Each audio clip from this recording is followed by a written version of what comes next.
Hey everybody, it's the Final Foam Store, and I'm here to show you some samples I got from smoothon.com. I got these samples by request, and I'll also be showing you a commission I'm working on and progress as far as keyblades and other commissions that I have. So let's get started. Okay, so we have 5 different samples that we got from smoothon.com, and I requested Flexfoam-it and Smoothcast. They also decided to give me a Featherlite. So let's start with the foams. We have Flexfoam-it 17 and Flexfoam-it 25. They're both relatively easy to bend, um, from side to side. But the difference is the compression strength that each one has. Flexfoam-it 17, it's a bit harder, just a tiny bit harder than maybe Nerf swords. And Flexfoam-it 25 is definitely hard. I would use this for a prop, a light prop, maybe not a heavy prop because that might crush itself under its own weight or bend all the time. But maybe for a light prop like Axel's chakrams or a sword, either one of these would be really nice for that. Next, we're going to look at the Smoothcast 45D and 60D. Now, if you don't know about shore hardness, it starts with the category Shore 00, which is the softest rubber that you can get, and that stuff like it goes from extra soft like gummy bears to as hard as like a tire rubber. That's what they call medium hard, is tire rubber apparently. And then it goes to shore hardness of A, which is it's fairly hard. And then we have shore hardness of D, which is the hardest you can get. I think they got these two mixed up when they put the labels on them. I think this one is actually 45D and this one is 60D, because this one is so much easier to bend than this one. But 45D, which I believe is this one, is about shore hardness of A, maybe I'd say maybe 60A. So maybe that's where they got that confused. But yeah, so this one is fairly easy to bend. I wouldn't recommend it for a prop if you're going to use it for a prop, because it might, or for heavy props anyway, because it might bend over easily. And shore hardness of 45. It takes some effort to bend it, even with two hands. And I still might not use this for a prop, because if it's heavy, but if you're going for a rubber prop that's slightly flexible, just slightly flexible, and it's not too heavy, I would definitely use this. Lastly, we're going to look at the Featherlite, and this is a urethane plastic resin, and it's supposed to be able to float in water.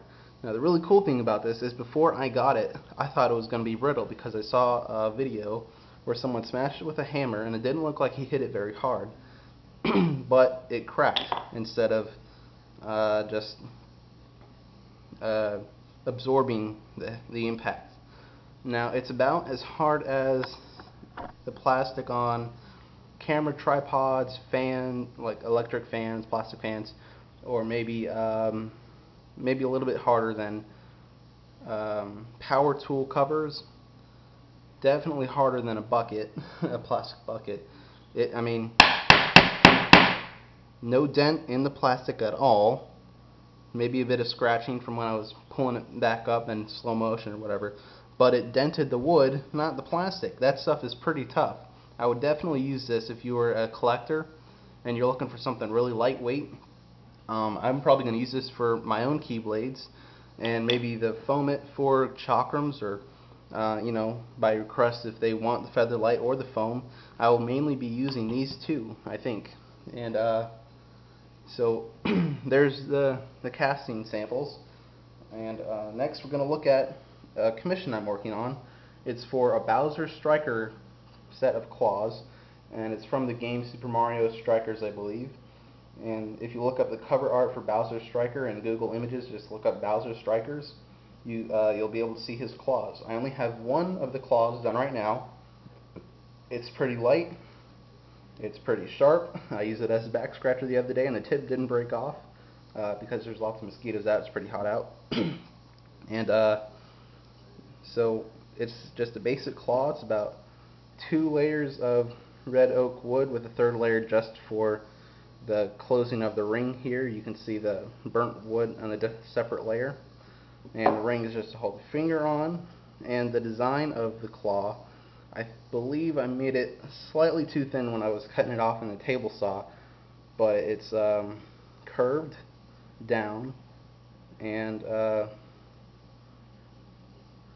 there's a ridge in the center, and it's flat on top.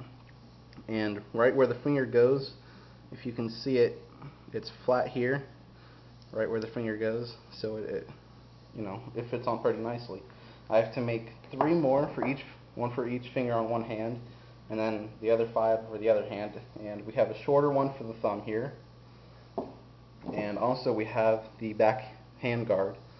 And all this is going to be put onto a glove so the buyer can paint it, and he will be there for Otakon pre-registration dressed as Bowser. He'll have a jacket with Bowser's silhouette face from Super Mario 64 on it when he goes raw, raw, raw, raw when you die. He'll have that painted on the back of his jacket, and he'll have a red wig on, and hopefully these claws if he meets me before you see him. The last thing I want to talk about is maybe wood choices. And I have here my young xehanort progress so far. I have a commission for 3 currently. This one for later on, and one for next Otakon. I'm about halfway done, and this is just with a laminated pine from Home Depot. And with the first one I made it from, if you watch the video, I made it from from finished plywood, and that was really easy to use because you could see the layers in the wood, so you can make sure everything was level and where everything was in relative to another part. This one does not have layers, so it's slightly harder to make. I still have to work on the handle, finish this middle piece, and work on this part. And if I have 2 full days, I would say I should be able to get it done, carving anyway, in 2 days. But if the heat doesn't let up, it may be longer, and I hope it isn't longer. I hope it cools down a lot, because I would really like to get this piece done. And with wood choice, I've only used a few woods in comparison to other people, but I can tell you that pine is soft wood. If you're going to use something that you want to be light and you want to be easy to carve, I would choose pine definitely for a beginner. The next step up would probably be maybe poplar or MDF. I mean, MDF is about the same as pine, but poplar is good. It's nice and strong. It's a softer hardwood, and you don't see the grain too much. But with oaks, it's a hardwood. It's a really hard hardwood, and but when it has a really nice finish, especially this red oak. And they use white oak for furniture to give you an idea of how strong it is. But when it's finished, you can see a lot of the grain, so you'll have to do a lot of work filling in those wood grain, unless you want to see it like in floorboards or something.